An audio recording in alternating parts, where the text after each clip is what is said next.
130 करोड़ की आबादी में हमारा कोई अस्तित्व नहीं है, लेकिन हमें यह यकीन था कि आज इंफॉर्मेशन के दौर में लोग हमारी बात को सुनेंगे। हो सकता है वो चैलेंज करें तो हमारे पास उसका तर्क ढूंढने का हमें मौका मिलेगा कि हम उसको ढूंढें कि हमने कौन सी ऐसी बात कही है जो गलत है।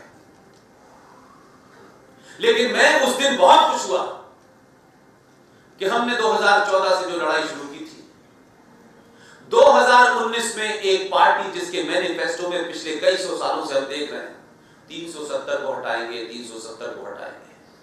कई चुनाव इस देश में हो गए 370 को हटाते हटाते वो हटी नहीं रही थी। उसी पार्टी ने 20 चुनाव में अपना जब मैनिफेस्टो जारी किया तो उसमें लिखा कि 370 हटाएंगे और फिर लिखा 35A भी हटाएंगे।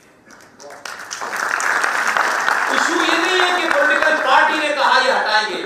हमको ये समझ आ गया कि हम इस बात में कामयाब हो गए हैं कि देश के अंदर हमने 35A का दबाव बनाया।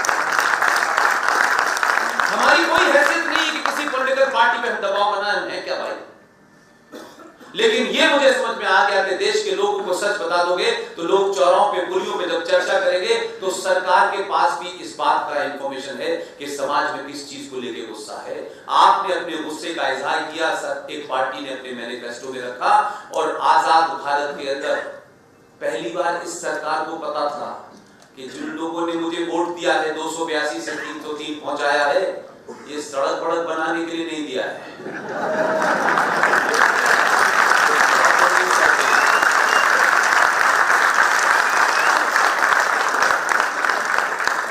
उसने इतनी अच्छी अच्छी सड़कें बनाई, उनका हो गया, सड़कें बन गई ना, कितनी बनाओगे सड़कें, बन गई सड़कें, जीएसटी भी हो गया, ये भी हो गया, ढंग का काम करो।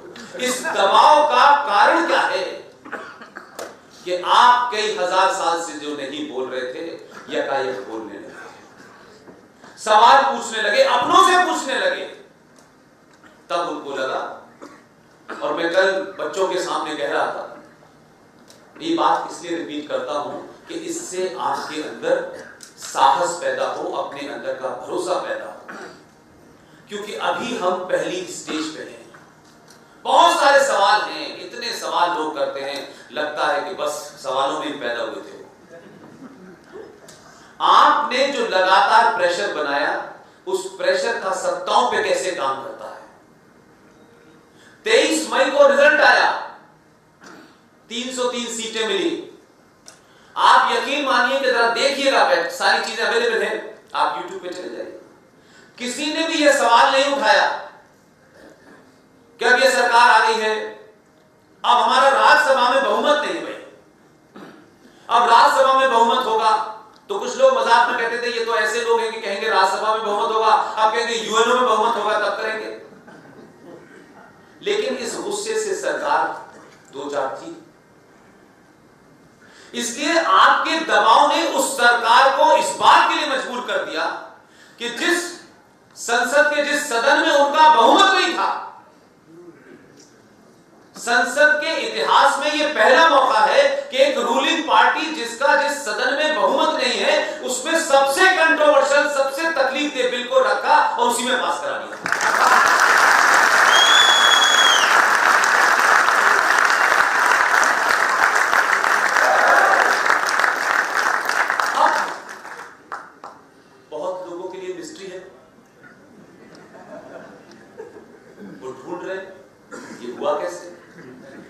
लेकिन उनकी परेशानी मुझे कोई इंटरेस्ट नहीं, उनकी परेशानी तो काफी सारे भी और परेशान रहने वाले।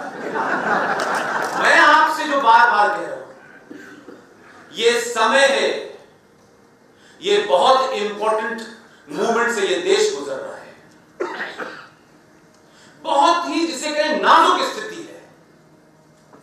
आपने कोई भी ऐसा सवाल खड़ा करा, कोई भी ऐसा तर्क देना शुरू कर दिया, आप यकीन मानिए इतिहास आपको माफ नहीं करेगा। इस वक्त कुछ लोग उसको कहते हैं ये भक्त है, ये फलाना है, ये दिमाग का है। हम जब ये नहीं थे तब भी तो बहुत कुछ हमसे कहा जा रहा था। कुछ लोगों को कहने दीजिए, क्योंकि कुछ लोगों का संकट ये है कि पहले आप उनको ज्यादा तवज्जो देते थे, अब तवज्जो नहीं देते। वो किसी ना किसी सिचुएशन में इस मोमेंटम को तोड़ना चाहते हैं। इस वक्त कोई ऐसा बड़ा सवाल मत खड़ा करिए। मैं ये भी नहीं कहता कि आंख बंद करके खड़े हो जाइए, लेकिन रोज सत्ता पे दबाव बनाइए। राष्ट्र के सामने जो चुनौतियां हैं उसका पहले निराकरण करो, बाद में कुछ होता रहेगा। आज अर्थव्यवस्था बहुत खराब है, तो अर्थव्यवस्था पिछले 70 सालों में खराब नहीं हुई थी क्या? तो हजारों बार हुई थी। सड़कों में गड्ढे पहले भी थे, अब भी थे, तो क्या फर्क पड़ गया? क्या हम स्कूल नहीं पहुंचे? क्या पहले टॉपर नहीं थे? ये सब ऐसी चीजें हैं जो किसी देश में होती रहती हैं। क्या अमेरिका में बाढ़ नहीं आती? क्या अमेरिका में रेप नहीं होते? तो क्या अमेरिका मीडिया लिखता है रेपिस्तान? अमेरिका के मुकाबले में तो आपके यहां फिर भी कम रेप होते हैं, बहुत रेप होते हैं।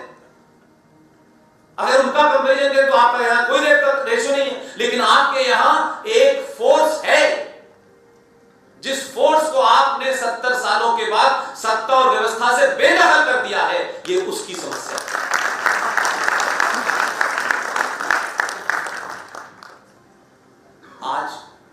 आज जो स्थिति है, मैं इससे सबसे ज्यादा खुश हूं, और मैं बहुत खुश हूं, और मैं सार्वजनिक तौर पे कहता हूं, कम से कम आपको ये तो पता चल गया कि आपके घर के किस कोने में दीमक लगी हुई है। आप हर बार अपने मकान पे एशियन पेंट कर देते हैं, अलग अलग रंगों का एशियन पेंट आता है, उसके मालिक यहां बैठे हुए।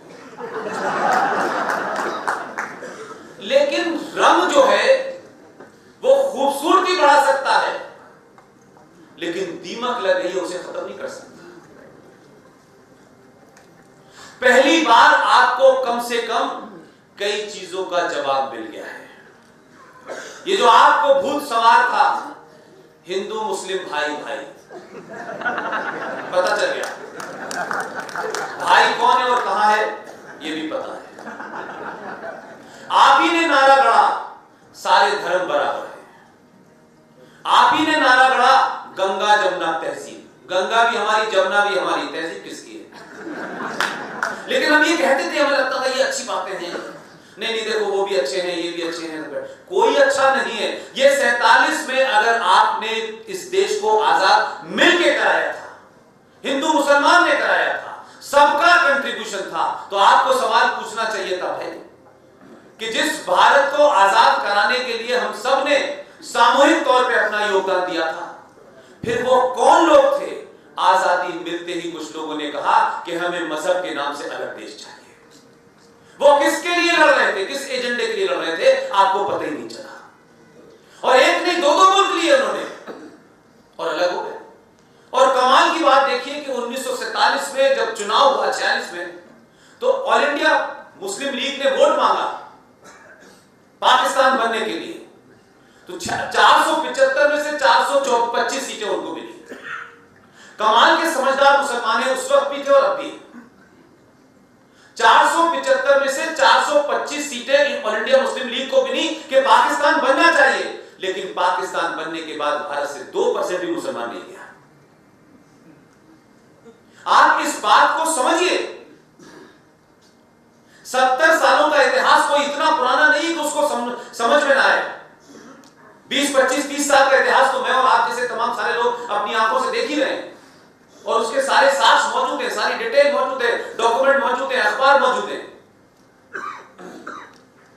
पाकिस्तान बना, उसको इस्लामिक राज्य बनाया चला। आज की घटना को समझने के लिए थोड़ी सी पीछे जाना पड़ेगा।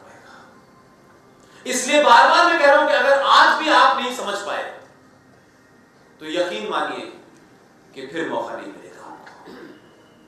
1000 साल के बाद आपके पास मौका है। विजनरी प्रधानमंत्री आए, एक प्रधानमंत्री सो जाते थे। एक प्रधानमंत्री ने कहा कि पाकिस्तान के रहने वाले थे, यहां आ गए थे, प्रधानमंत्री बने। उन्होंने कहा कि नहीं, भारत और पाकिस्तान के बीच में सेना की क्या जरूरत है। जो भारत की इंटेलिजेंस एजेंसी विदेशों में काम करती है, उन्होंने ऑफिशियली पाकिस्तान को डिसमेंटल कर दिया, ऑफिशियली कर दिया। मैंने कहा कि जैसे हम अपने लोग देश को भी ऐसे ही चलाना चाहते थे। आप सोचिए कि जिस वजह से देश का बंटवारा हुआ, उसी वजह को आधार बना करके 70 वर्षों तक हमें गंगा जमुनी तहजीब की चाशनी इस तरह चटाई गई, वो अफीम इस तरह चटाई गई कि हमें कभी भी सच जानने नहीं दिया गया।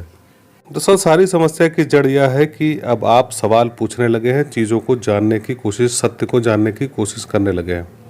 हम सनातनियों को, राष्ट्र भक्तों को इतना याद रखना है कि देश एक नाजुक दौर से गुजर रहा है। ठीक इस वक्त आप राष्ट्र हित के मुद्दों पर, देश के मुद्दों पर दबाव बिल्कुल कम नहीं करेंगे, एकाग्रता बिल्कुल भंग नहीं करेंगे। आज आप जो माहौल देख रहे हैं वो करीब 1000 वर्ष बाद बना है। तो दोस्तों, हमें इस वक्त सबसे ज़्यादा सावधानी लिब्रांडो गैंग से ही करनी है, जो कि तरह तरह के दुष्प्रचार में सुबह से शाम तक लगे हुए हैं और हमारी एकाग्रता और हमारा ध्यान तोड़ने की कोशिश और सच से भटकाने की कोशिश कर रहे हैं। आज सनातनी साथियों को यह स्पष्ट हो चुका है कि हिंदू मुस्लिम भाई भाई, सारे धर्म बराबर, गंगा जमुनी तहजीब जैसे नारे सिर्फ नारे थे और खोखले आवाज़ें थे जिनमें कोई दम नहीं था और सिर्फ हिंदुओं को बेवकूफ़ बनाने के लिए लगाए गए थे। दोस्तों, याद रखिएगा, अभी सिर्फ 6 साल ही बीते हैं।